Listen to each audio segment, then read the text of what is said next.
아따, 주인님들. 오늘도 잘 지내셨소? 춘심이가 또 재미나게 들려드릴 이야기가 있으니께 얼른 앉으시고 귀 쫑긋 세워두소.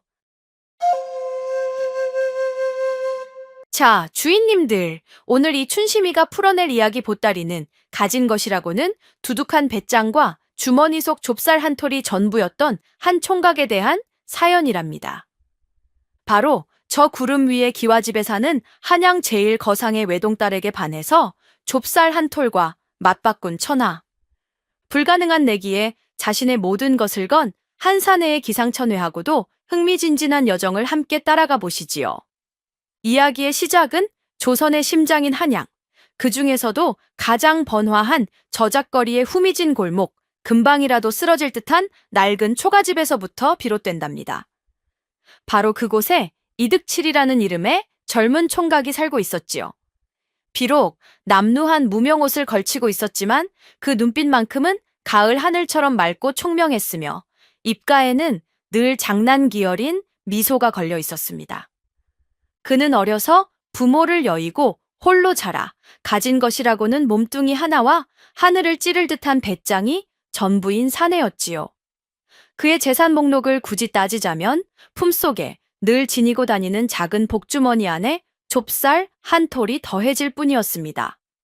그의 유일한 친구이자 말벗인 갑수는 그런 득치를 볼 때마다 속이 터져 답답함을 토로하곤 했습니다. 이복에 득칠이 언제까지 그리 허풍만 떨며 세월을 보낼 텐가? 당장 오늘 저녁 끼니도 걱정해야 할 판에 자네는 어찌 그리 태평하기만 한가?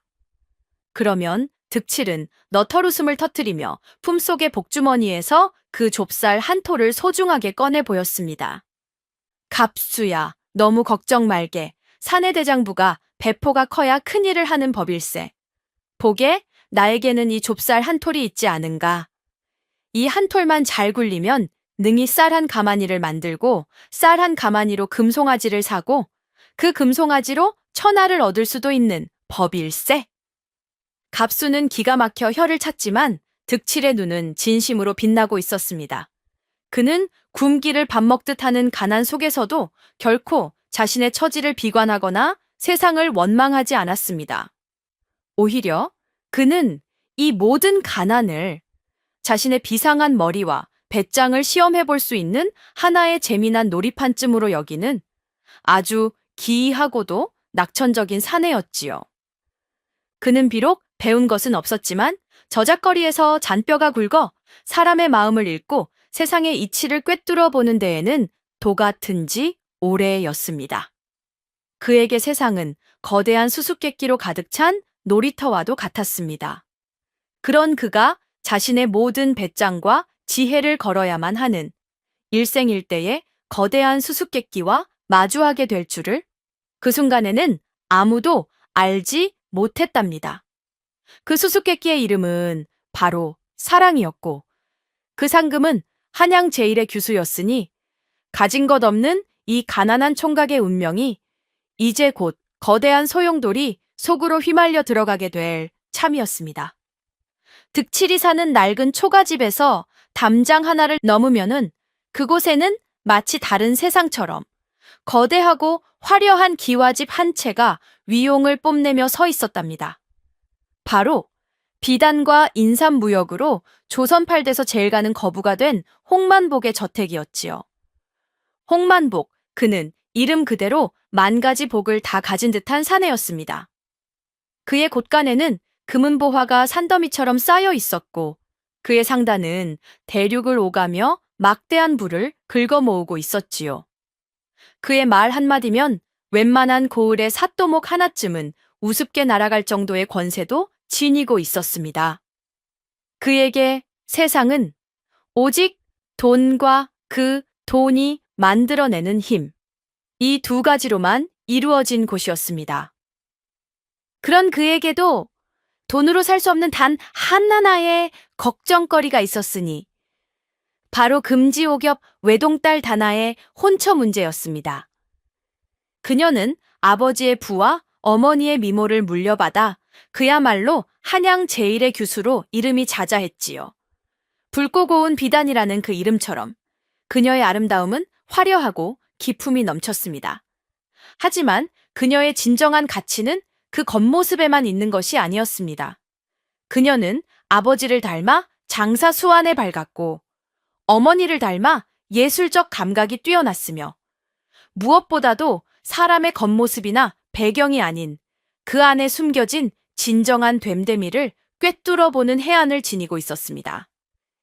이러니 그녀의 신랑감이 되겠다고 나서는 사내들이 어찌 적었겠소이까. 한양의 내로라 하는 명문가 자제들이 매일같이 줄을 서서 홍만복의 저택 문턱을 넘나들었습니다. 그들은 하나같이 번지르르한 비단옷을 차려입고 자신들의 가문과 재산을 뽐내며 다나아 씨의 환심을 사려 했었지요. 하지만 다나의 눈은 날카로웠습니다. 그녀의 눈에 그들은 그저 아비의 재산을 탐하는 탐욕스러운 하이에나로 보일 뿐이었습니다. 아버님, 저 김도령은 입술이 얇고 눈빛이 흐리니 달콤한 말로 여인을 홀리나 그 속은 음흉한 자입니다. 저런 자에게 제 마음을 줄 수는 없사옵니다. 아버님, 저 박도령은 이마는 넓으나 턱이 뾰족하니 초년의 부귀를 믿고 방탕하게 살다가 말년에는 필시가산을 탕진할 상입니다. 저런 자에게 제 인생을 맡길 수는 없사옵니다. 그녀는 마치 용한 관상가처럼 신랑감들의 단점을 정확히 짚어내며 번번이 퇴짜를 놓았습니다. 홍만복은 그런 딸이 답답하면서도 한편으로는 자신의 딸이 그만큼 비범하다는 생각에 내심 자랑스러워했지요. 허허, 내 딸이지만 참으로 사내 보는 눈이 까다롭기 짝이 없구나. 대체 어떤 사내라야 우리 다나의 마음에 들 수 있단 말이냐. 홍만복은 돈으로는 살 수 없는 진정한 사람을 알아보는 딸의 해안 앞에서 처음으로 자신의 부가 무력하게 느껴지는 경험을 하고 있었던 것입니다. 그러던 어느 화창한 봄날이었답니다. 홍다나 아씨는 몸종 복순이를 데리고 잠시 저작거리 구경에 나섰지요. 바로 그때 운명의 장난 같은 일이 벌어지고 말았습니다. 시장의 소란스러움에 놀란 말 한마리가 갑자기 날뛰기 시작하며 다나 아씨가 탄 가마를 들이받으려 했던 것입니다. 아씨, 피하셔요. 복순이의 비명소리와 함께 아수라장이 된 저작거리. 모두가 공포에 질려 어쩔 줄을 몰라 하고 있을 때 어디선가 바람처럼 나타난 한 사내가 몸을 날려 다나 아씨를 가마 밖으로 끌어내고 자신은 말발굽에 채일 뻔한 위험을 감수하며 그녀를 구해냈습니다. 그 사내가 바로 이득칠이었습니다. 흙먼지 속에서 득칠은 자신도 모르게 품에 안게 된 여인의 모습에 순간 숨을 멈추었습니다. 비단결 같은 머리칼, 사슴처럼 맑은 눈망울, 그리고 놀란 기색이 역력하면서도 기품을 잃지 않는 그 아름다움에 그는 평생 처음으로 심장이 쿵 내려앉는 듯한 감정을 느꼈지요. 다나아 씨 역시 비록 남루한 행색이었지만 자신을 구하기 위해 망설임 없이 몸을 던진 이 젊은 사내의 용기와 자신을 바라보는 그 강렬하고도 순수한 눈빛에 왠지 모를 설렘을 느꼈습니다. 그 짧은 만남 이후 득칠은 상사병에 걸리고 말았습니다. 그는 밤낮으로 다나 아씨 생각에 잠을 이루지 못했고 마침내 친구 갑수를 붙잡고 폭탄 같은 선언을 하고 말았지요. 갑수야, 나는 결심했다. 나는 반드시 저 홍거상의 딸 다나아 씨와 혼인하고야 말 것이다. 뭐라고? 이 미친놈아, 네가 지금 헛것을 본 게냐? 뜬구름 잡는 소리도 유분수지. 갑수는 기가 막혀 펄쩍 뛰었지만 득칠의 결심은 단호했습니다. 이 어처구니 없는 소문은 날개를 단 듯 순식간에 온 한양에 퍼져나갔습니다. 사람들은 모두 가난한 총각이 분수도 모르고 미쳤다며 그를 비웃었지요. 그리고 마침내 그 소문은 홍만복 거상의 귀에까지 들어가게 되었습니다. 홍만복은 처음에는 코웃음 쳤지만 이내 불쾌감에 휩싸였습니다. 감히 저런 미천한 놈이 자신의 귀한 딸을 입에 올리며 능멸한단 말인가. 그는 득치를 온 한양 사람들의 웃음거리로 만들어 다시는 헛된 꿈도 꾸지 못하게 만들 잔인한 계획을 세웠지요. 그는 득치를 자신의 저택으로 불러들였습니다. 득칠은 조금의 망설임도 없이 당당하게 홍만복의 앞에 나섰지요. 네 이놈, 내 놈이 정녕 내 딸과 혼인하고 싶단 말이냐? 홍만복이 위압적으로 물었습니다. 예, 어르신, 아씨를 제 아내로 맡고 싶사옵니다. 득칠은 조금도 주눅 들지 않고 대답했습니다. 홍만복은 기가 막히다는 듯 웃으며 그의 다음 계략을 실행에 옮겼습니다. 홍만복은 거만한 자세로 득칠을 위아래로 훑어보며 비웃음 가득한 목소리로 물었답니다. 좋다, 그 배짱 하나는 가상하구나. 허면 내 놈이 내 귀한 딸을 먹여 살릴 만한 재주는 있느냐? 내 딸과 혼인하기 위해 내 놈이 가진 것이 대체 무엇이냐? 그것은 득칠의 가난을 조롱하고 그의 자존심을 짓밟기 위한 질문이었습니다. 잔치에 초대된 다른 상인들 사이에서 비웃음 소리가 터져나왔지요. 모두가 득칠이 부끄러움에 얼굴을 붉히며 줄 행랑을 칠 것이라 기대했습니다. 하지만 득칠의 반응은 모두의 예상을 완전히 뒤엎어 버렸습니다. 그는 조금도 당황하는 기색 없이 당당하게 품속에서 그 낡은 복주머니를 꺼냈습니다. 그리고는 그 안에서 좁쌀 한 톨을 조심스럽게 꺼내 자신의 손바닥 위에 올려 보였지요. 이것이 소인이 가진 전 재산이옵니다. 그의 그 기상천외한 대답에 좌중은 순간 정적이 흘렀다가 이내 더 큰 폭소를 터뜨렸습니다. 하하하, 저놈이 미쳐도 단단히 미쳤구나. 좁쌀 한 톨이 전 재산이라니 세상에 저런 거지 상놈이. 홍만복 역시 어이가 없어 웃음을 터뜨렸지만 그의 눈에는 더욱더 잔인한 빛이 번뜩였습니다. 좋다, 내 놈이 스스로 무덤을 팠구나. 내 이 기회에 내 놈을 재기불능으로 만들어주마. 그는 일부러 더 큰 목소리로 모든 사람이 들을 수 있도록 외쳤습니다. 좋다, 아주 좋다. 그 배포가 마음에 드는구나. 그는 자리에서 일어나 득칠의 어깨를 두드리며 말했습니다. 내 너에게 기회를 주겠다. 네가 지금 가진 그 좁쌀 한 톨로 시작하여 딱 한 달의 시간을 주마. 한 달 안에 내 귀한 딸 다나의 혼수감에 걸맞은 재산을 마련하여 내 앞에 가져온다면 내가 내 놈의 그릇을 인정하고 내 딸을 너에게 주겠다. 그것은 명백히 불가능한 제안이었습니다. 한 달이라는 짧은 시간 안에 좁쌀 한 톨로 한양 제1거상의 딸에게 어울릴 만한 재산을 마련한다는 것은 신의 도움이 아니고서는 불가능한 일이었지요. 홍만복은 득칠이 이 제안을 받아들이는 순간 온 한양의 웃음거리가 될 것이고 한 달 뒤에는 빈손으로 돌아와 자신에게 무릎 꿇고 용서를 빌게 될 것이라 확신했습니다. 모두가 득칠이 겁을 먹고 거절할 것이라 생각했습니다. 하지만 득칠은 그 순간에도 특유의 배짱 넘치는 미소를 잃지 않았지요. 그는 홍만복의 눈을 똑바로 바라보며 조금의 망설임도 없이 대답했습니다. 감사합니다, 어르신. 소인, 반드시 어르신의 기대를 저버리지 않고 한 달 뒤에 아씨를 맞으러 오겠사옵니다.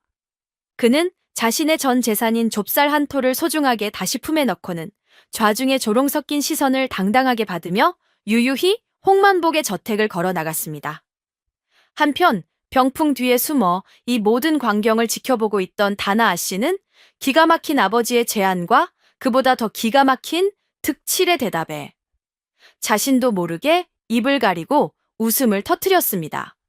하지만 그녀의 눈빛은 그를 향한 단순한 호기심을 넘어 저 사람이라면 정말로 해낼지도 모른다는 알 수 없는 기대로 빛나고 있었답니다.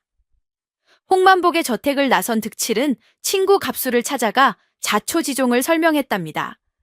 이야기를 들은 갑수는 이 미친놈아, 네가 기어이 일을 저질렀구나. 이제 우리는 온 한양의 웃음거리가 되고 한 달 뒤에는 홍거상의 손에 맞아 죽게 생겼다. 며 땅을 치고 통곡했지요. 하지만 득칠은 여유만만했습니다. 갑수야, 사내 대장부가 칼을 뽑았으면 무라도 썰어야지. 두고 보게. 내가 이 좁쌀 한 톨로 세상을 어찌 요리하는지를. 그는 갑수를 이끌고 곧장 한양에서 가장 부유한 동네로 향했습니다. 그는 무작정 일을 시작하는 것이 아니라 먼저 기회를 찾기로 한 것이었지요. 두 사람이 부잣집들이 즐비한 골목을 어슬렁거리던 그때였습니다. 어디선가 어린아이의 서러운 울음소리가 들려왔지요. 돌아보니 비단 옷을 곱게 차려입은 한 도령이 대문 앞에서 엉엉 울고 있었습니다. 그 옆에서는 하인들이 어쩔 줄을 몰라 하며 아이를 달래고 있었지요. 득칠은 능청스럽게 다가가 하인에게 무슨 일이냐고 물었습니다. 아이고, 말도 마시오. 우리 도련님께서 애지중지 기르시던 흰 쥐 한 마리를 그만 쥐구멍으로 놓쳐버렸지 뭐여. 저리 종일 울고 있으니 정말 미칠 지경이오. 그 말을 들은 득칠의 눈이 번뜩였습니다. 옳거니 첫 번째 기회는 바로 여기로구나. 그는 아이에게 다가가 인자한 미소를 지으며 말했습니다. 도련님, 너무 상심치 마시오. 이 아저씨에게 신통한 재주가 있으니 제가 도련님의 귀한 쥐를 찾아드리겠습니다. 득칠은 아이가 가리키는 쥐구멍 앞으로 다가갔습니다. 그리고는 품속에서 소중하게 간직해왔던 좁쌀 한 톨을 꺼내 쥐구멍 입구에 조심스럽게 내려놓았지요. 그리고는 마치 주문을 외우듯 나직이 속삭였습니다. 나와라 이놈아, 이 귀한 좁쌀을 맛보려거든 어서 나오너라. 잠시 뒤 정말로 신기한 일이 벌어졌습니다. 쥐구멍 안에서 하얗고 작은 쥐 한 마리가 좁쌀의 고소한 냄새에 홀려 조심스럽게 고개를 쑥 내미는 것이 아니겠소. 득칠은 그 순간을 놓치지 않고 잽싸게 쥐를 붙잡아 아이의 품에 안겨주었습니다. 아이는 뛸 듯이 기뻐했고 이 광경을 지켜보던 아이의 어머니, 즉 그 집의 마님은 감격하여 득칠의 손을 잡았습니다. 아이고, 고맙습니다. 총각 덕분에 우리 아이가 웃음을 되찾았습니다. 이 은혜를 어찌 갚아야 할지. 득칠은 이때다 싶어 능청스럽게 생색을 내기 시작했지요. 그는 자신이 사용한 좁쌀 한 톨을 가리키며 말했습니다. 마님, 소인이 한 일은 아무것도 없사옵니다. 이 모든 것은 이 신비로운 좁쌀의 힘 덕분이지요. 하오나 이제 이 좁쌀은 그 힘을 다하였으니 아무 쓸모가 없게 되었습니다. 그는 말을 이었습니다. 도련님의 이 귀한 쥐 한 마리는 제가 가진 좁쌀 한 톨보다 어림잡아 100배는 더 귀한 가치를 지닌 것이옵니다. 그러니 부디 이 쥐를 소중히 여기시고 저는 이만 물러가겠습니다. 그의 그 겸손하면서도 자신의 공을 은근히 내세우는 말솜씨에 마님은 더욱더 감동하고 말았습니다. 아니요, 은혜를 갚지 않을 수는 없지요. 잠시만 기다리시오. 잠시 뒤 마님은 답례라며 집에서 가장 크고 날랜 고양이 한 마리를 득칠에게 안겨주었습니다. 이 고양이는 쥐를 잡는 데에는 천하제일이니 부디 요긴하게 쓰시구려. 갑수는 이 모든 광경을 입을 떡 벌리고 지켜볼 뿐이었습니다. 좁쌀 한 톨이 눈 깜짝할 사이에 커다란 고양이 한 마리로 둔갑했으니 이것이 어찌 마술이 아니고 무엇이겠소이까. 하지만 득칠에게 이것은 이제 막 시작된 거대한 거래의 첫 난추에 불과했답니다. 고양이 한 마리를 얻게 된 득칠은 어깨를 으쓱하며 의기양양하게 길을 나섰답니다. 친구 갑수는 여전히 어안이 벙벙한 채 그저 득칠의 뒤를 따를 뿐이었지요. 득칠아, 이제 이 고양이로는 뭘 할 셈이냐? 설마 이 고양이를 팔아 쌀 한 톨이라도 얻으려는 게냐? 쯧쯧, 갑수야, 너는 아직 멀었다. 득칠은 혀를 찼습니다. 가장 중요한 것은 물건의 가치를 알아보는 사람에게 가장 필요한 때에 파는 것이지. 두고 보게. 이 고양이가 곧 우리에게 황금알을 낳아줄 것이니. 득칠은 일부러 한양을 벗어나 외곽으로 향하는 길을 택했습니다. 그리고는 지나가는 나그네들에게 넌지시 물었지요. 이 근방에 혹쥐 때문에 골치를 앓는 곳은 없소이까? 며칠을 수소문한 끝에 그는 마침내 자신이 찾던 곳을 발견했습니다. 그곳은 한양으로 들어오는 길목에 있는 아주 커다란 객주였습니다.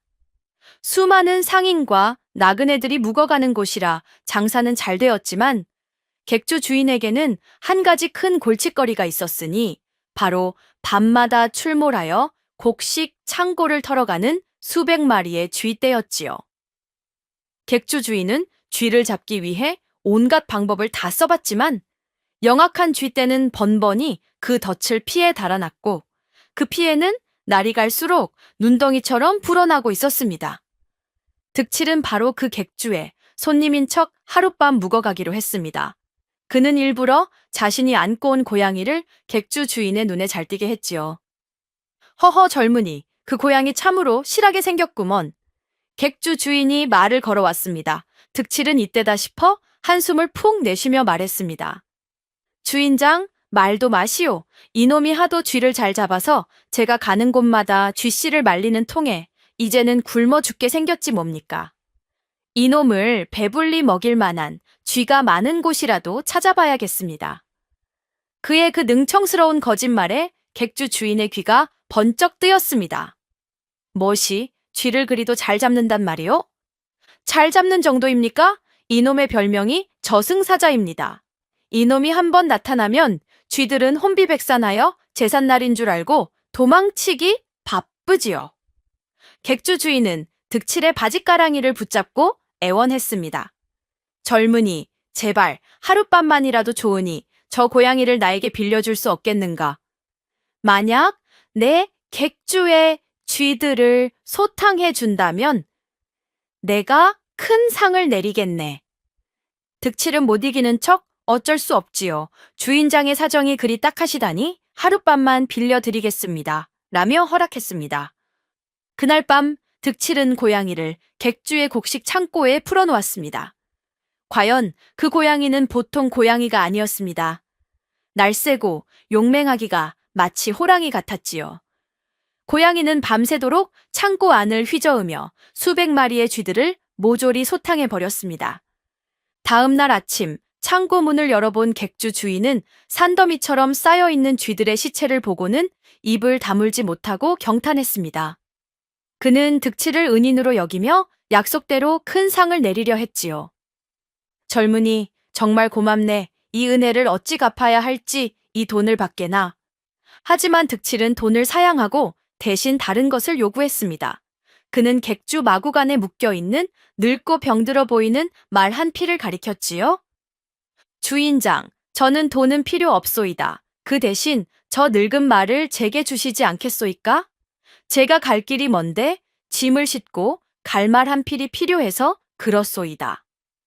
객주 주인은 어차피 쓸모도 없어 처분하려 했던 늙은 말이라 쾌재를 부르며 그러라고 허락했습니다. 그는 득칠이 어리석다고 생각했지만 득칠의 머릿속에는 이미 다음 계획이 그려져 있었지요. 그렇게 좁쌀 한 톨은 고양이 한 마리를 거쳐 늙은 말 한 필로 그 몸집을 불렸습니다. 아이고, 이 총각의 지혜가 참으로 놀랍지 않소? 이제 이 쓸모없어 보이는 늙은 말 한 필이 또 어떤 귀한 것으로 둔갑하게 될지 참으로 기대가 되는구려. 득칠이 한양을 떠나 기상천외한 물물교환을 이어가는 동안 홍만복 거상의 저택에 있는 다나 아씨의 마음속에도 작은 변화의 바람이 불고 있었답니다.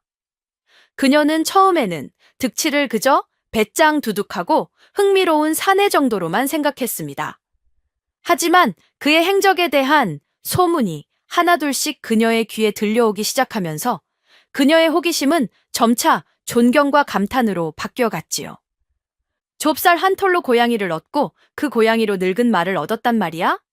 다나는 자신의 몸종이자 유일한 말벗인 복순이에게서 득칠의 소식을 전해 들을 때마다 자신도 모르게 입가에 미소가 번지는 것을 막을 수가 없었습니다. 그녀가 만났던 그 어떤 번지르르한 양반 도령들에게서도 이처럼 번뜩이는 지혜와 세상을 두려워하지 않는 대담함을 본 적이 없었기 때문입니다. 그녀는 아버지를 잘 알고 있었습니다. 아버지는 득칠이 실패하여 돌아와 자신의 발 아래에서 무릎 꿇고 용서를 빌기를 바라고 있을 것입니다. 하지만 다나는 왠지 모르게 득칠이 결코 그렇게 되지 않을 것이라는 강한 믿음이 생겼지요. 그녀는 득칠이라는 사내를 더 깊이 알고 싶어졌습니다. 그의 지혜가 어디까지 뻗어나갈지, 그가 과연 이 불가능한 내기에서 승리할 수 있을지, 마치 흥미진진한 소설책의 다음 장을 기다리는 심정으로 그의 여정을 응원하게 된 것입니다. 어느 날 밤, 다나는 복순이를 조용히 자신의 방으로 불렀습니다. 복순아, 내 너에게 은밀한 부탁을 하나 해야겠다. 예, 아씨, 무슨 일이시옵니까? 다나는 작은 비단 주머니 하나를 복순이에게 건네주었습니다. 그 안에는 그녀가 아껴두었던 비상금이 두둑이 들어 있었지요. 지금 당장 믿을 만한 사람을 몇 명 구해서 득칠이라는 그 총각의 뒤를 밟도록 하여라. 단, 절대 들켜서는 아니 된다.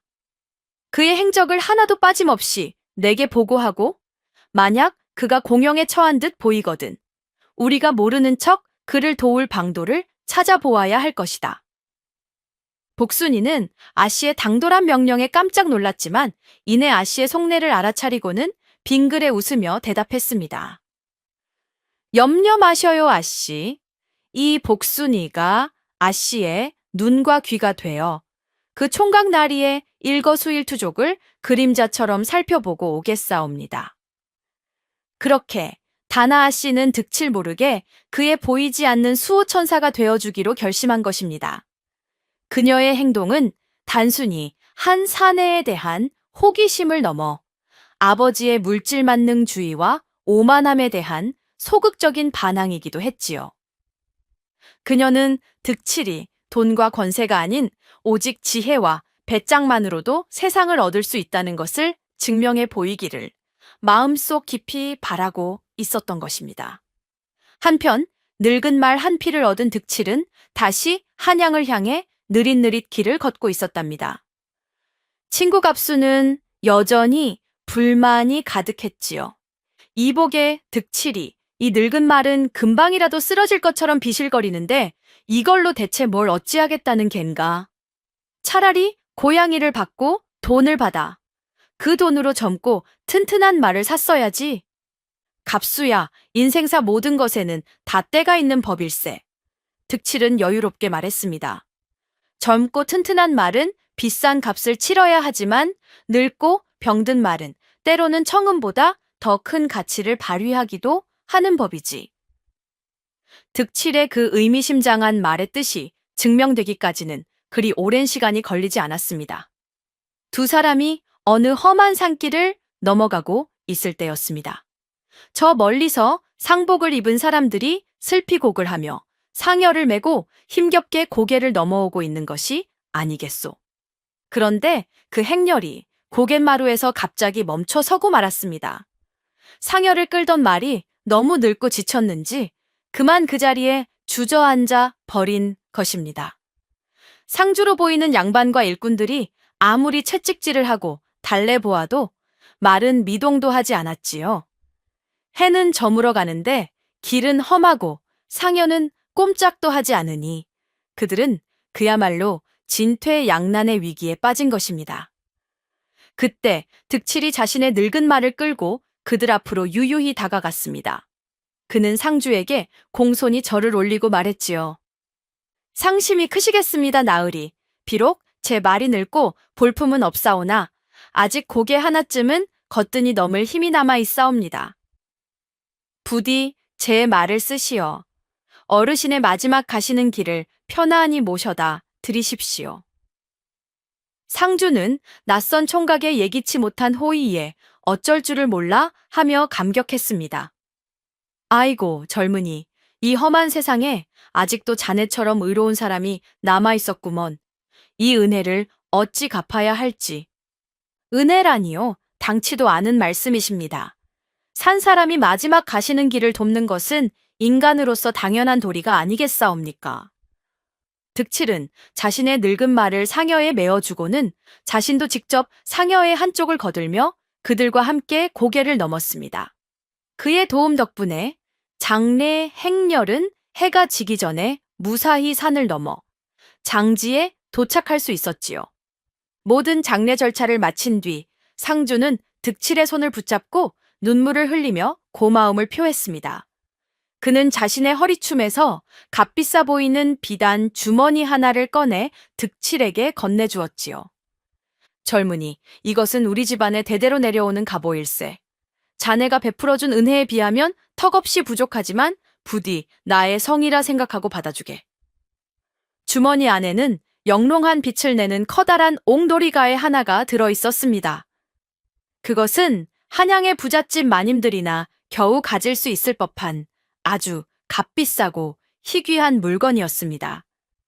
득칠은 처음에는 사양했지만 상주의 간곡한 청에 못 이기는 척 그것을 받아들었습니다. 그렇게 늙고 병든 말 한 필은 한 사람의 마지막 길을 돕는 의로운 역할을 다하고 그 가치를 수백 배나 뛰어넘는 값비싼 옥 놀이개로 다시 태어나게 된 것입니다. 득칠이 좁쌀 한 톨로 시작하여 쥐와 고양이, 늙은 말을 거쳐 마침내 값비싼 옥놀이개까지 손에 넣었다는 소문은 날개를 단 듯 순식간에 한양의 저작거리에 퍼져나갔답니다. 사람들은 처음에는 그를 허풍쟁이라 비웃었지만 이제는 그를 하늘이 내린 장사꾼이라며 칭송하기 시작했지요. 이 소문은 당연히 홍만복 거상의 귀에도 들어갔습니다. 그는 자신의 하수인으로부터 득칠의 행적을 낱낱이 보고받고는 처음에는 믿을 수 없다는 듯 헛웃음을 쳤습니다. 하지만 이내 그의 얼굴에는 초조함과 분노의 빛이 서리기 시작했지요. 아니, 이럴 수가? 그 거지 상놈이 정말로 일을 벌이고 있단 말인가? 그는 자신의 서재를 이리저리 서성거리며 불안한 마음을 감추지 못했습니다. 그는 득칠이 고작 며칠 만에 빈손으로 돌아와 자신의 발밑에 엎드려 빌게 될 것이라 확신했었습니다. 그런데 오히려 득칠은 자신의 예상을 비웃기라도 하듯 승승장구하며 재산을 불려나가고 있었던 것입니다. 만약 정말로 만에 하나 저놈이 약속한 한 달 안에 자신의 딸에게 걸맞은 재산을 마련해온다면 자신은 온 한양 사람들이 보는 앞에서 약속대로 딸을 그 천한 놈에게 시집 보내야만 했습니다. 상인에게 있어 약속은 목숨과도 같은 것이었으니까요. 안 된다. 절대로 그리 될 수는 없다. 홍만복은 주먹으로 책상을 내리쳤습니다. 그는 자신의 귀한 딸을 저 근본도 모르는 놈에게 줄 수는 없었습니다. 또한 자신의 완벽한 계획이 저런 좀도둑 같은 놈의 재치에 의해 무너진다는 것을 그의 오만한 자존심이 결코 용납할 수 없었지요. 그는 결심했습니다.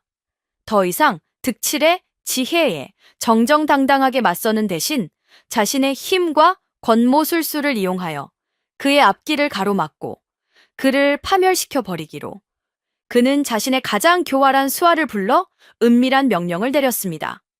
지금 당장 득칠이라는 놈을 찾아가거라. 그리고는 그 놈이 가진 옥놀이개를 빼앗을 수 있을 만한 아주 달콤하고도 위험한 함정을 파도록 하여라.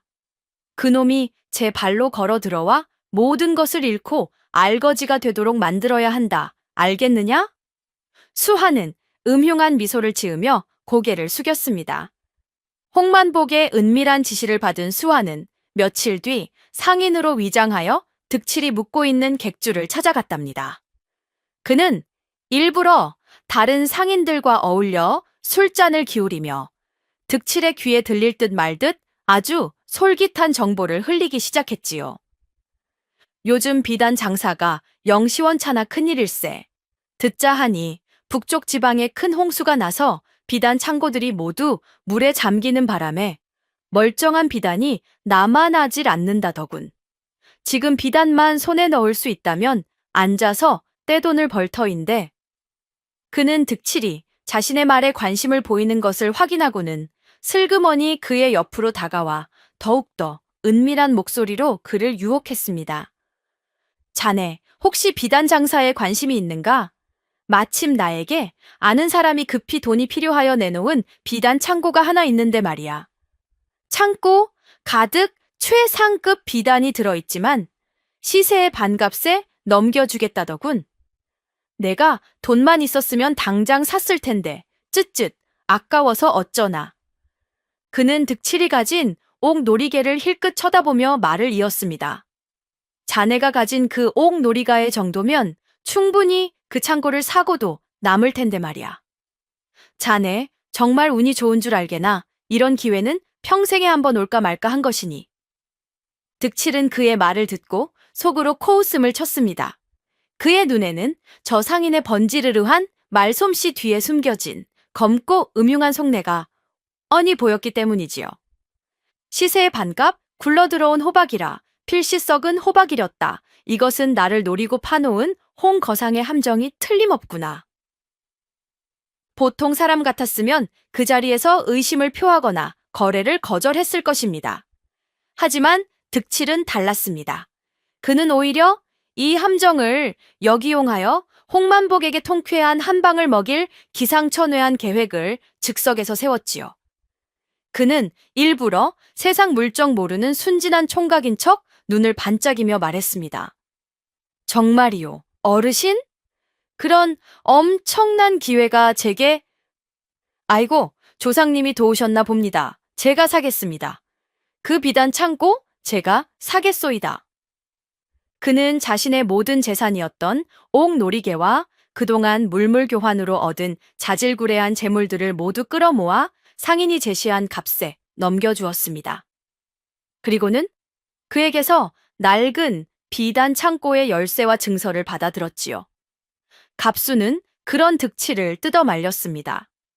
득치라? 제정신이냐? 저놈은 딱 봐도 사기꾼인데 어찌 저런 말도 안 되는 거래에 네 모든 것을 건단 말이냐?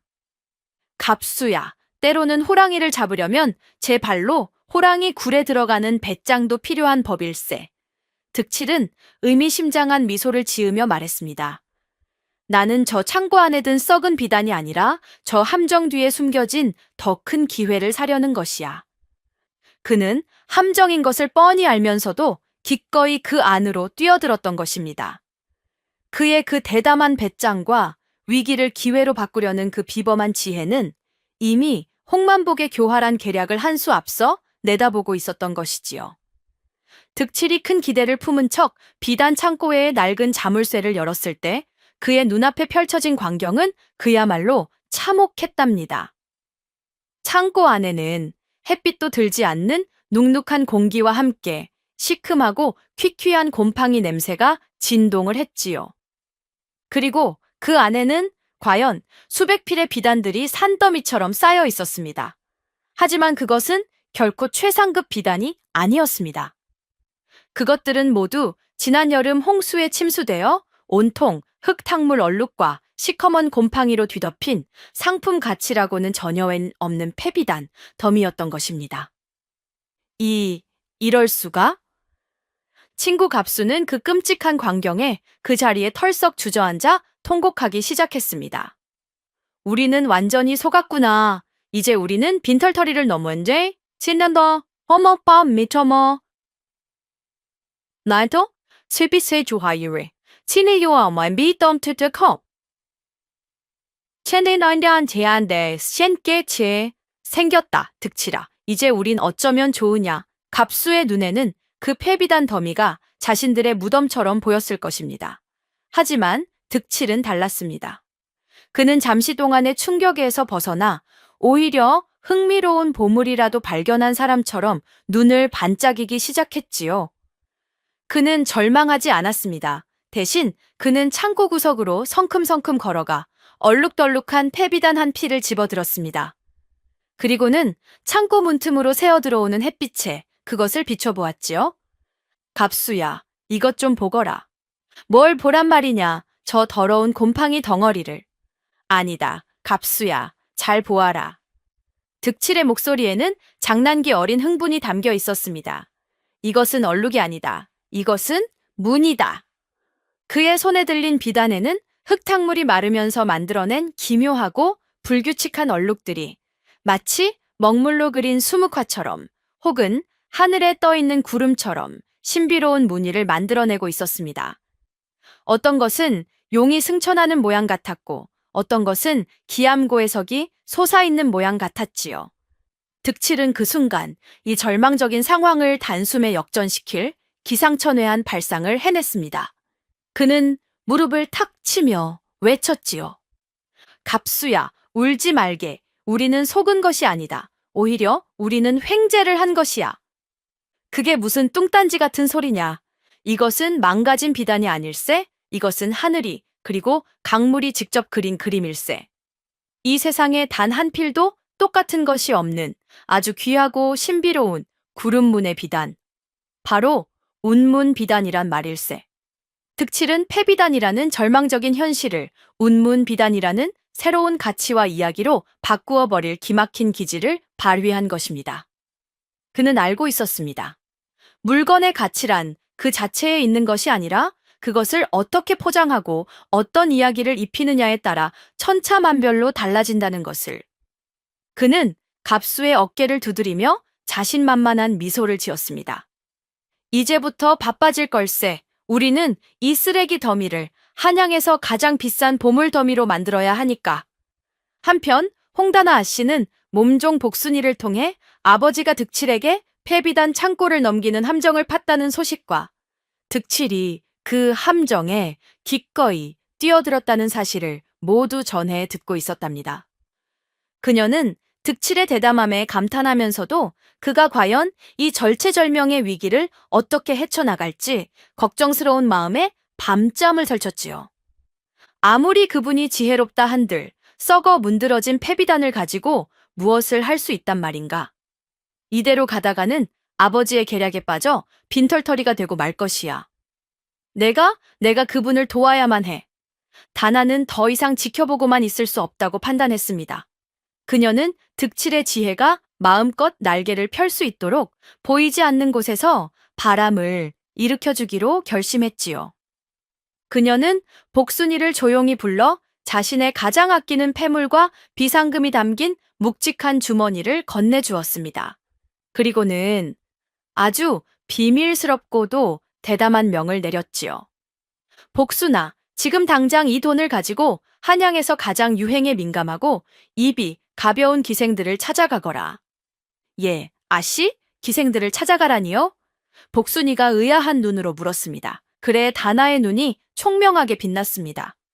그들에게 가서 요즘 저 멀리 대륙에서는 일부러 비단에 물을 들여 구름처럼 자연스러운 무늬를 낸 세상에 단 하나뿐인 비단이 최고급으로 대접받는다더라는 소문을 마치 아주 귀한 비밀 정보인 것처럼 은밀하게 퍼뜨리도록 하여라. 또한 한양에서 가장 이름이 높고 모든 아씨들의 선망의 대상인 기생 메라니를 찾아가 이 돈을 모두 줄 터이니 그 운문 비단이라는 것으로 세상에서 가장 아름다운 옷을 지어 입고 다음 보름에 있을 큰 연회에 나타나 달라고 청하거라. 아이고, 우리 다나 아씨의 저 치밀함과 지혜 좀 보소. 그녀는 득칠이 운문 비단이라는 기지를 발휘할 것을 미리 예측이라도 한 듯 그가 깔아놓을 판에 가장 화려한 멍석을 미리 깔아주고 있었던 것입니다. 복순이는 아씨의 깊은 뜻을 깨닫고 감탄하며 고개를 숙였습니다. 알겠습니다, 아씨. 이 복순이가 아씨의 명을 받들어 온 한양의 운문 비단. 바람을 일으키고 오겠사옵니다. 그날부터 복순이는 한양의 온갖 기방과 유흥가를 넘나들며 다나 아씨의 지시를 충실하게 이행했습니다. 그녀의 교묘한 입방정 덕분에 한양의 멋쟁이들과 유행에 민감한 부잣집 아씨들 사이에서는 얼굴도 모르는 운문 비단에 대한 호기심과 기대감이 마치 뜬 소문처럼 스멀스멀 피어오르기 시작했지요. 모두가 그 신비로운 비단을 애타게 기다리고 있을 무렵 우리의 주인공 득칠은 자신의 작품을 세상에 내놓을 완벽한 무대가 자신도 모르는 사이에 이미 차려지고 있다는 사실을 꿈에도 생각지 못하고 있었답니다.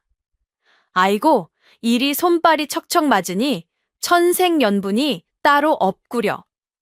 다나 아씨가 뿌려놓은 소문의 씨앗이 한양 땅에 무럭무럭 자라나 마침내 운문 비단에 대한 호기심이 최고조에 달했을 무렵 이득칠이 마침내 움직이기 시작했답니다.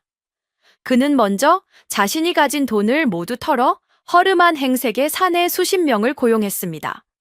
그리고는 그들에게 자신이 운문 비단이라 이름 붙인 패비단들을 한 필씩 들게 하고 마치 개선 장군처럼 위풍당당하게 한양의 비단 시장으로 행차했지요. 그는 자신의 신분을 압록강 너머 북방에서 아주 희귀하고 신비로운 비단을 독점하여 들여온 상인으로 완벽하게 포장했습니다. 그의 그럴싸한 행색과 처음 보는 수십 명의 장정들이 들고 있는 기묘한 무늬의 비단에 시장 사람들의 모든 시선이 순식간에 그에게로 쏠렸습니다. 득칠은 시장에서 가장 목 좋은 곳에 자리를 잡고 목청을 가다듬어 외치기 시작했지요. 그의 입에서는 그가 밤새도록 준비한 기가 막힌 상술이 청사한 유수처럼 흘러나왔습니다.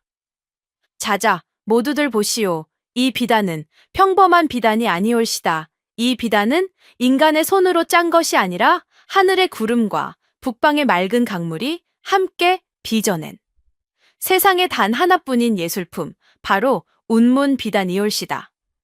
사람들은 반신반의하며 그의 주변으로 모여들었습니다. 득칠은 얼룩덜룩한 비단 한 피를 펼쳐 보이며 말을 이었습니다. 보시오, 이 기묘하고도 아름다운 무늬를. 이 무늬는 숙련된 장인이 억지로 만들어내는 인위적인 무늬가 아니요. 이것은 비가 오고 바람이 불고 강물이 흐르는 그 자연의 섭리 속에서 저절로 생겨난 하늘의 그림이란 말이요.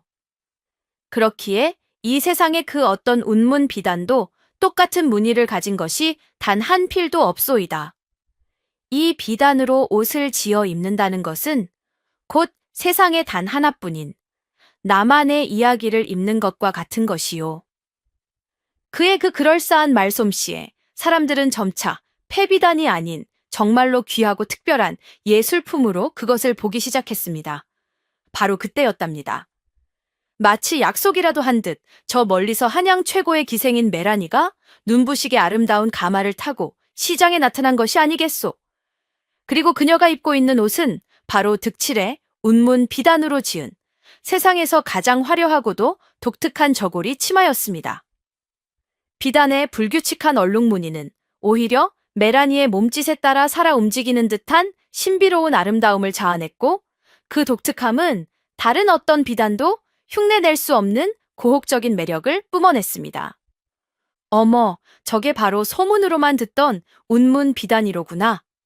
과연 하늘이 내린 비단이 맞구나. 저리 아름다울 수가.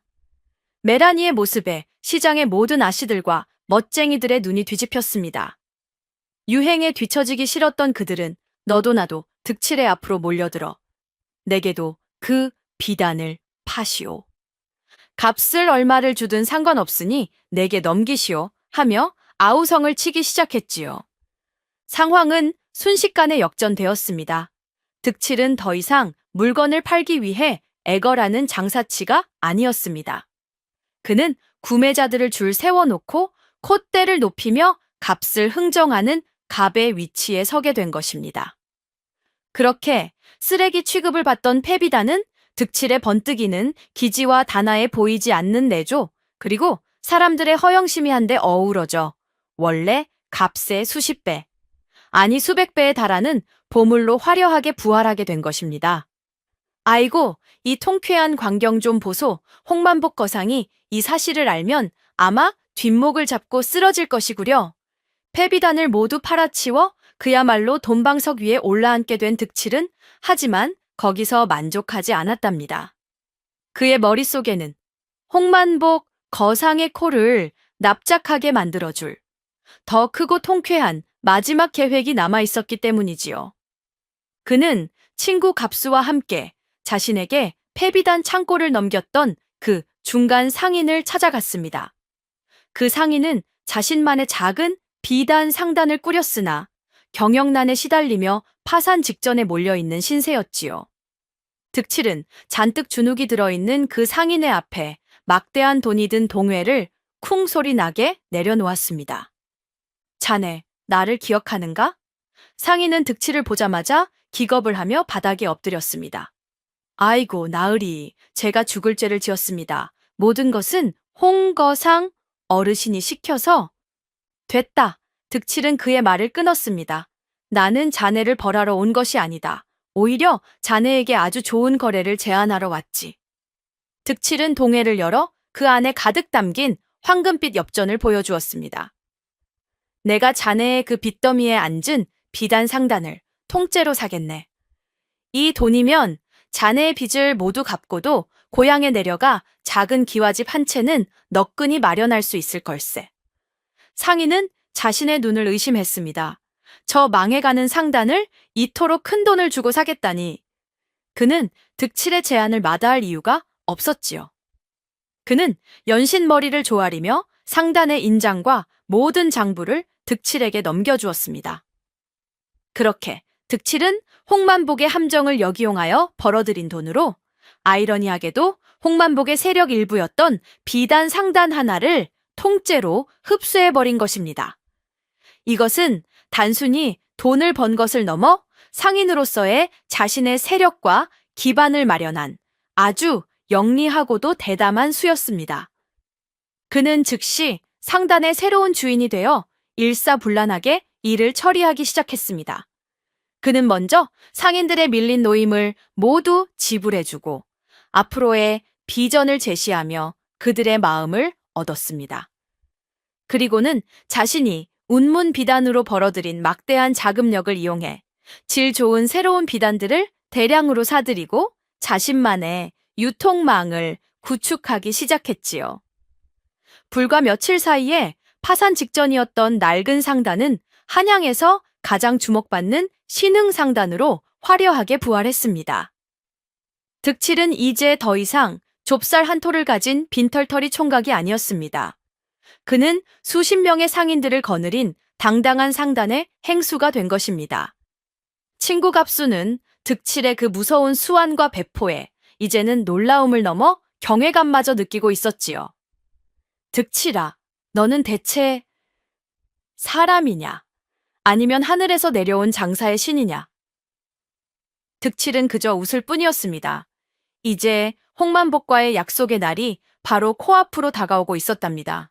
아이고, 판이 이렇게나 커졌으니 마지막 장이 얼마나 통쾌하고 볼만하겠소이까.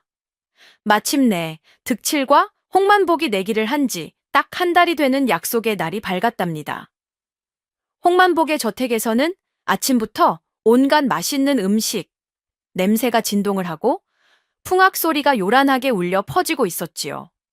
홍만복은 한양에 내로라 하는 상인들을 모두 자신의 집으로 초대하여 성대한 잔치를 벌였습니다. 그것은 결코 새로운 사위를 맞이하기 위한 잔치가 아니었습니다. 그것은 바로 이득칠이라는 건방진 젊은이가 자신의 발 아래에 무릎 꿇고 처참하게 무너지는 모습을 만천해 공개적으로 조롱하고 망신 주기 위한 잔인한 무대였지요. 홍만복은 잔치에 모인 상인들에게 큰 소리로 지난 한 달간의 내기에 대해 설명했습니다. 여러분, 오늘 이 자리는 분수도 모르는 한 어리석은 젊은이에게 세상의 무서움을 가르쳐주기 위해 마련한 자리올시다. 그놈이 감히 제 주머니 속 좁쌀 한 톨로 내 딸과 혼인하겠다고 호언장담을 했지 뭡니까? 아마 지금쯤 빈털터리가 되어 어느 다리 밑에서 굶고 있거나 혹은 이 자리에 나타날 면목도 없어 어디론가 주랭랑을 쳤을 것이요. 하하하. 그의 말에 잔치에 모인 다른 상인들도 함께 웃으며 득칠을 조롱했습니다. 거상 어른의 딸을 넘보다니 당돌한 놈이로군요.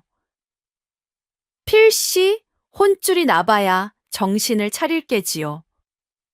홍만복은 의기양양하게 가장 상석에 앉아 술잔을 기울였습니다. 그의 머릿속에는 잠시 뒤 득칠이 흙투성이의 비참한 모습으로 나타나 제가 어리석었습니다. 죽을 죄를 지었습니다. 하며 자신의 발에 매달려 비는 통쾌한 그림이 그려지고 있었지요. 한편 병풍 뒤에서 이 모든 것을 지켜보고 있던 다나 아씨의 마음은 불안과 기대로 복잡하게 타들어가고 있었습니다. 그분은 정말로 오실까? 과연 약속을 지키실 수 있을까? 그녀는 자신도 모르게 두 손을 모으고 간절히 기도하고 있었지요. 해가 중천에 떠 약속한 시각이 다가오자 홍만복은 일부러 더 큰 소리로 외쳤습니다. 자자, 이제 곧 약속한 시간이 다 되는구먼. 그 배짱 두둑하던 총각은 대체 어디에 숨어 있는고? 이리 나와서 내 놈이 한 달 동안 이룬 성과를 한번 보여주어 보아라. 그의 조롱 섞인 외침이 끝나기가 무섭게 저 멀리 대문 밖에서부터 우렁찬 말발굽 소리와 함께 새로운 비단 상단에 이 행수, 이득칠 행수, 납시오 하는 외침이 천둥처럼 울려 퍼졌습니다. 모든 사람들의 시선이 일제히 대문을 향해 쏠렸습니다.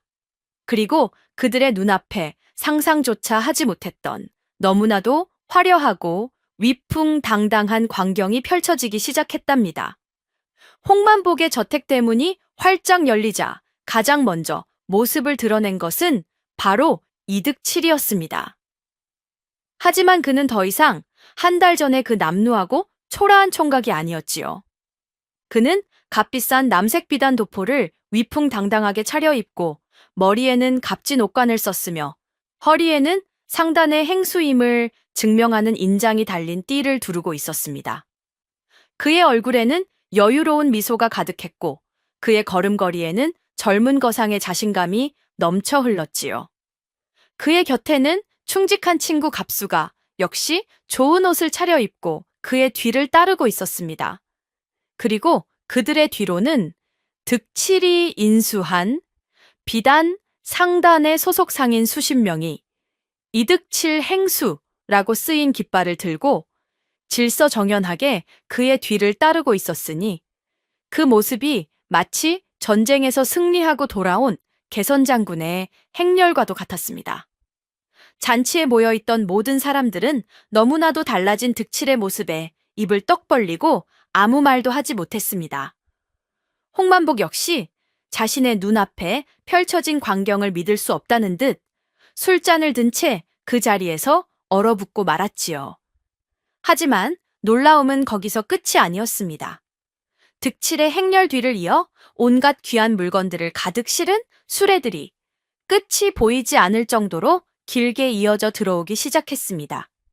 첫 번째 수레에는 눈처럼 희고 구름처럼 부드러운 최상급 백비단이 산더미처럼 쌓여 있었고 두 번째 수레에는 오색 찬란한 빛을 내는 금수비단이 가득했으며 세 번째 수레에는 달빛 아래에서 영롱하게 빛난다는 야광주와 서역에서 건너온 귀한 유리 그릇들이 실려 있었습니다. 그 수레 행렬은 웬만한 왕가의 혼례 행렬보다도 더 화려하고 풍성했습니다. 그것들은 모두 득칠이 다나 아씨의 혼수감으로 지난 며칠 동안 자신의 모든 재산을 털어 마련한 것들이었지요. 수레 행렬의 가장 마지막에는 커다란 황금 괴짝 하나가 실려 있었습니다. 득칠은 그 괴짝을 홍만복의 바로 앞까지 가지고 오게 했지요. 득칠은 잔치에 모인 모든 사람들이 들을 수 있도록 우렁찬 목소리로 외쳤습니다. 한 달 전 저는 이 자리에서 좁쌀 한 톨로 아씨의 혼수감을 마련해 오겠다 약조했사옵니다. 오늘 제가 그 약조를 지키기 위해 이 자리에 돌아왔습니다. 그의 그 당당한 외침에 잔치에 모인 상인들 사이에서는 조롱이 아닌 감탄과 경외의 탄성이 터져 나왔습니다. 허허, 저 젊은이 정말로 해냈구나. 과연 하늘이 내린 장사꾼이 맞도다. 병풍 뒤에서 이 모든 것을 지켜보던 다나 아씨는 가슴 벅찬 감동에 자신도 모르게 눈물을 흘리고 있었지요. 그녀가 믿었던 것보다 훨씬 더 위대한 사내의 모습이 바로 그녀의 눈앞에 펼쳐져 있었던 것입니다. 위풍당당하게 돌아온 득칠은 얼어붙은 채 앉아있는 홍만복의 앞으로 성큼성큼 걸어갔답니다. 그는 먼저 자신이 인수한 비단 상단의 인장과 모든 거래 내역이 상세히 적힌 장부를 그의 앞에 공손히 내려놓았지요. 어르신, 이것은 이제 제 소유가 된 운문 상단의 인장과 장부이옵니다. 보잘것없던 상단을 제가 가진 모든 지혜와 자본을 쏟아부어 며칠 만에 한양에서 가장 촉망받는 상단으로 다시 일으켜 세웠사옵니다. 그것은 단순히 돈을 벌었다는 것을 넘어 자신이 이제 한 상단을 이끄는 어엿한 상인, 즉 행수가 되었음을 증명하는 것이었습니다. 홍만복과 동등한 위치에 서게 되었음을 선언하는 것이나 마찬가지였지요. 다음으로 그는 자신의 뒤에 놓인 황금 괴짝을 가리켰습니다. 그리고 이 괴짝 안에는 제가 운문 비단을 팔아 벌어들인 막대한 돈과 그것을 바탕으로 새로이 사들인 온갖 귀한 보물들이 들어있사옵니다. 그가 손짓하자 하인들이 괴짝의 뚜껑을 열었습니다. 그 순간 괴짝 안에서 터져나온 눈부신 황금빛과 오색 찬란한 보석들의 빛에 잔치에 모인 모든 사람들이 저절로 탄성을 내질렀습니다. 그 재물의 양은 홍만복이 평생을 바쳐 모은 재산에 비하면 적었지만 한 달이라는 짧은 시간 안에 그것도 좁쌀 한 톨로 시작하여 이루어냈다고는 도저히 믿을 수 없는 엄청난 것이었습니다. 득칠은 마침내 홍만복의 눈을 똑바로 바라보며 자신의 승리를 선언했습니다. 어르신, 약조대로 저는 좁쌀 한 톨로 시작하여 한 달 만에 이만한 재산과 상단을 마련해 왔사옵니다. 이것이 어르신의 귀한 따님을 맞이하기에 부족하다 생각하신다면 저는 더 이상 드릴 말씀이 없사옵니다. 허나 만약 어르신께서 약조를 중히 여기시는 진정한 상인이라면 이제 아씨를 제게 주시지요.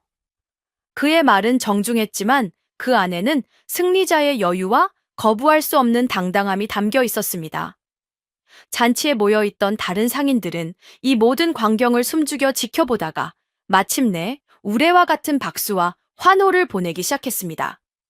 그들은 득칠의 비범한 지혜와 불가능에 도전하는 그 대담한 배짱에 진심으로 감복했던 것입니다.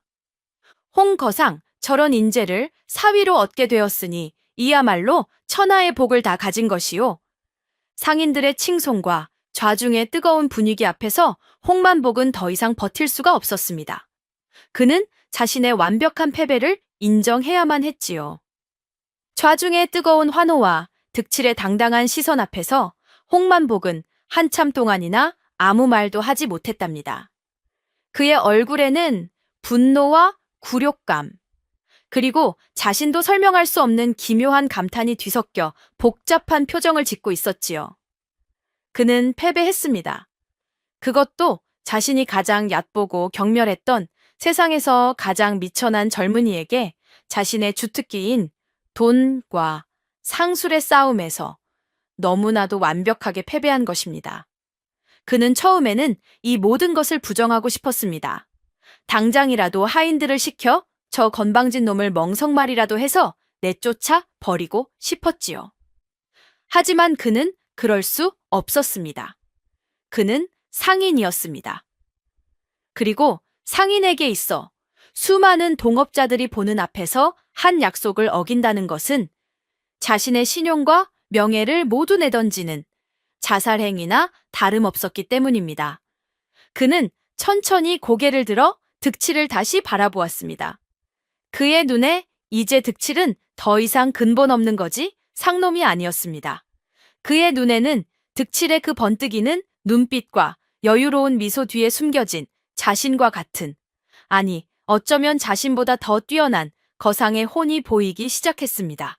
그는 깨달았습니다. 자신이 놓치고 있었던 것을. 그는 평생을 돈을 버는 기술에만 집착해 왔습니다. 하지만 득칠은 달랐습니다. 그는 돈뿐만 아니라 사람의 마음을 얻는 능력을 가지고 있었습니다. 그는 위기를 기회로 바꾸는 지혜를 가지고 있었습니다. 그리고 무엇보다 불가능에 기꺼이 자신의 모든 것을 던지는 무서운 배짱을 가지고 있었습니다. 그것이야말로 진정한 거상이 갖추어야 할 돈보다 더 중요한 가치들이었습니다. 홍만복은 깊은 한숨을 내쉬었습니다. 그리고는 자리에서 일어나 모든 사람이 보는 앞에서 득칠의 앞에 깊이 고개를 숙였습니다. 내가 졌네, 젊은이. 자네의 그릇을 이 늙은이가 미처 알아보지 못했구먼. 그의 그 한마디에 좌중은 다시 한번 감탄의 술렁임으로 가득 찼습니다. 한양 제1의 거상이 가난한 젊은이에게 자신의 패배를 깨끗이 인정한 것입니다. 홍만복은 득칠의 손을 잡고 그를 상석으로 이끌었습니다. 그리고는 잔치에 모인 모든 사람들에게 큰 소리로 선언했지요. 여러분, 오늘 이 잔치의 진짜 주인공을 소개합니다. 이 젊은이가 바로 내 유일한 사위가 될 이득 7일세. 그리고 훗날 나의 모든 것을 물려받아 이 홍씨 상단을 이끌어갈 나의 후계자일세. 그의 그 폭탄 같은 선언에 모두가 경악을 금치 못했습니다. 득칠은 단순히 그의 딸을 얻는 것을 넘어 그의 모든 것을 물려받는 후계자로까지 인정받게 된 것입니다. 병풍 뒤에서 이 모든 것을 지켜보던 다나아 씨는 기쁨과 안도의 눈물을 흘렸습니다. 그녀의 해안이 그리고 그녀의 사랑이 마침내 아버지의 인정을 받고 세상의 편견을 이겨내는 순간이었습니다. 홍만복에게 정식으로 사위로 인정받은 득칠은 마침내 꿈에 그리던 다나아 씨와 혼례를 앞두고 오붓한 시간을 가질 수 있게 되었답니다. 두 사람은 달빛이 고요하게 내려앉은 정원의 정제 마주 앉아 그동안의 회포를 풀었지요. 다나아 씨는 수줍은 미소와 함께 그동안 품어왔던 궁금증을 득칠에게 물었습니다. 서방님, 그녀는 처음으로 그를 서방님이라 불렀습니다. 소녀는 아직도 믿기지가 않사옵니다. 서방님께서는 어찌 그리 세상의 모든 흐름을 꿰뚫어 보시고 사람들의 마음을 귀신같이 읽어내시는 것이옵니까? 마치 미래라도 내다보시는 듯하니 말입니다. 그녀의 그 순수한 질문에 득칠은 장난기 어린 미소를 지으며 대답했습니다. 아씨, 사실 소인에게는 그리 대단한 재주가 없사옵니다. 소인은 미래를 내다볼 줄도 모르고 세상의 복잡한 이치를 다 알지도 못하지요. 하오나 서방님께서는 불가능한 일을 해내시지 않았사옵니까? 득칠은 다나아 씨의 손을 부드럽게 잡았습니다. 그의 눈빛은 그 어느 때보다도 진지하고 따뜻했지요. 제가 지난 한 달 동안 꿰뚫어 보고자 했던 것은 세상의 이치가 아니었소. 그는 말을 이었습니다. 제가 진정으로 보고자 했던 것은 오직 단 하나, 바로 아씨의 마음뿐이었소이다. 제 마음이라니요? 다나의 얼굴이 붉게 물들었습니다. 그렇소. 득칠은 다정한 눈으로 그녀를 바라보며 자신의 진심을 고백했습니다. 저는 처음 아씨를 뵌 그 순간부터 아씨의 마음을 얻는 것이 곧 천하를 얻는 것과 같다고 생각했소. 좁쌀을 쥐로 바꾸고 쥐를 고양이로 바꾸었던 그 모든 과정은 사실 아씨의 마음을 향해 한 걸음 한 걸음 다가가기 위한 저의 서툰 연서와도 같은 것이었지요. 그는 말을 맺었습니다. 그러니 아씨, 저의 진짜 지혜는 제 머릿속에 있는 것이 아니라 바로 저를 이 길로 이끌어준 아씨의 그 아름다운 마음속에 있는 것이옵니다. 아씨의 마음을 얻을 수만 있다면 이 세상에 제가 얻지 못할 것은 아무것도 없지 않겠소이까. 그렇게 이득칠과 홍다나는 온 한양 사람들의 축복 속에서 성대한 혼례를 올리고 행복한 부부의 연을 맺었답니다. 그리고 득칠은 장인 홍만복의 뒤를 이어 명실상부한 조선 최고의 거상으로 거듭나게 되었지요. 하지만 그는 결코 돈의 노예가 되거나 권력에 취하는 어리석은 장사치가 되지 않았습니다. 그는 언제나 자신이 좁쌀 한 톨로 시작했던 그 가난했던 시절을 잊지 않았지요. 그는 단순히 물건을 사고 팔아 이윤을 남기는 데 그치지 않았습니다.